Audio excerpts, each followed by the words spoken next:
your complete guides to quarterly filings and payments in the Philippines. For today, let's understand the VAT, non-VAT, withholding taxes, and BIR deadlines to keep your business compliant. As many of us knows that running a small business here in the Philippines goes beyond offering great products and services.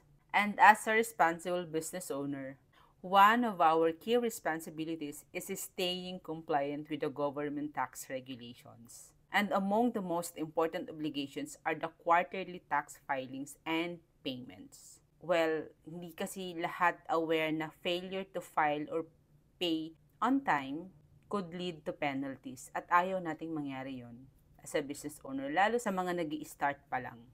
Minsan may mga interest charges pa or worse, nagkakaroon ng business closure.